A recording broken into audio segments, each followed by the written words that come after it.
Ever since I was younger, I was into video games. Somebody like the Fuse so I can bring bad news to all these crews who can't NBA jam with the shoe. Alright guys, welcome back to another beer review.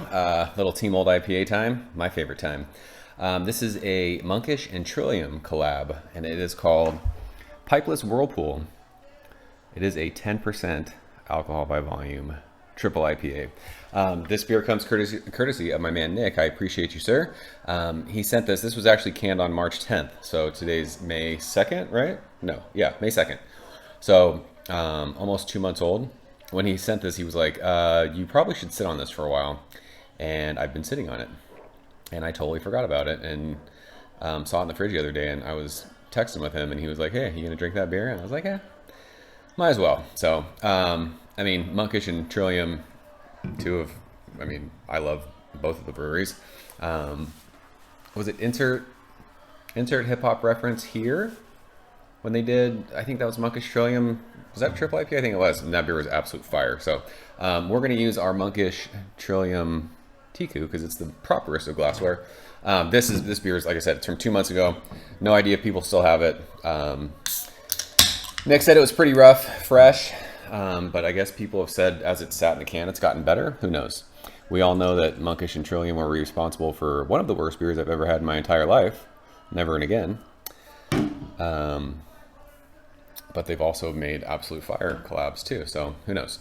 Don't know the hops in this one. As you can, I don't know if you can see on camera, this can is ice cold, right out of the fridge. I drink all my hazy triple IPAs. And West Coast style IPAs straight out of the fridge. I don't let them warm up. Typically I let IPAs and double IPAs warm up to, just under room temperature. And triple IPAs I don't, just because with the alcohol by volume, I just don't like them getting crazy sweet and boozy. So yeah, let's check this beer out.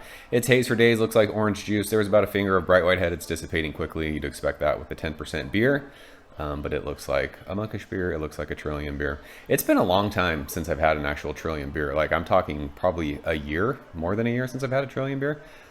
So when we swirl that, there's some alcohol legs. It looks awesome in that proper glassware. As you guys know, beer tastes better out of proper glassware. If this is your first review, try it. I've been talking about it for, it's facts. So let's go ahead and shove our nose in it. See what it smells like. Ooh, this smells yeasty, but it smells tropical fruity. Let's see here. Is this a double dry hopped beer? Double dry hopped triple IPA. So I was going to say, for being 2 months in the can, it's still super aromatic, but that makes sense because when they do double dry hop stuff, they hop the shit out of it. But yeah, this smells, it is super tropical fruity. Lots of pineapple. There's a little bit of like that mango thing you're getting, obvious. I mean, I talk about with hazy beers, like there's always like a citrus aspect to them, I feel like. And this is no different. It smells like sweet oranges. But this takes me back. This has like that Flintstone vitamin-y kind of bubblegum thing. And it's that yeast. It smells like it's that yeasty thing. It doesn't smell overly sweet for 10%, which is rad. But it doesn't offer, we talked about it, what was the beer we drank? Oh, we drank the slice beer. This doesn't offer like that kind of bready thing, which is weird. I'm used to that, especially, higher ABV Monkish beers. That typically is there. I don't smell that with this. This is just hop candy in a glass. That's about it with the nose. So let's go and taste it, Nick. Cheers. Thank you, sir.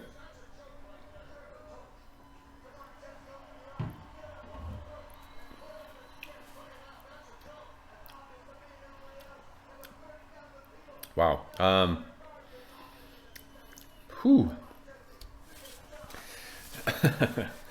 What the fuck is that taste?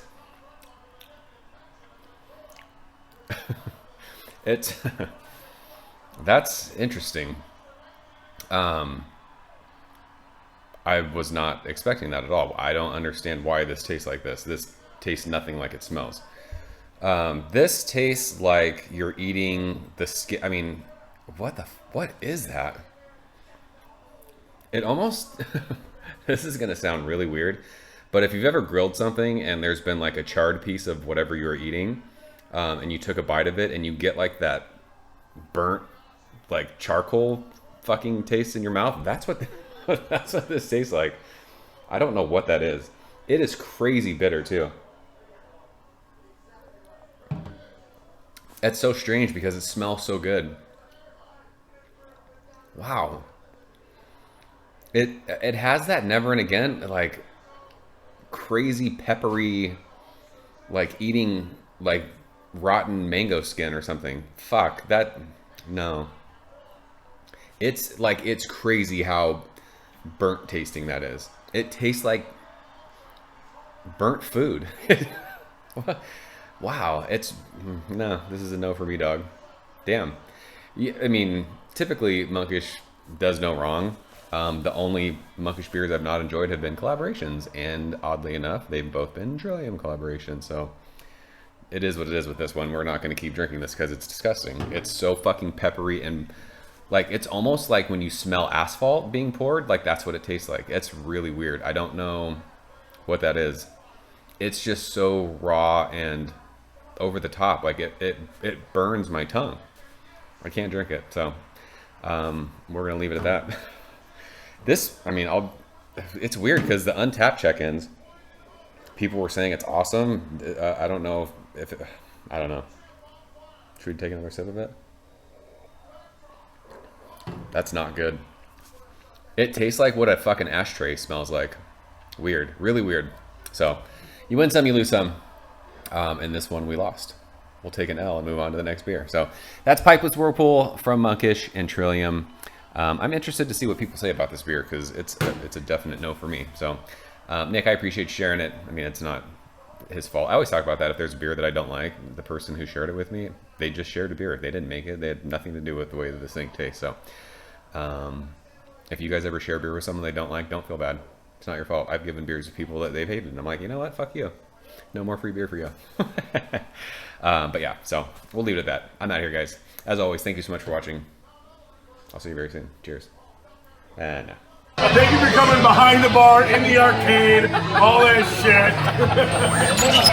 Ever since I was younger, I was into video games. Somebody like the fuse so I can bring bad news to all these crews who can't NBA jam with the shoe.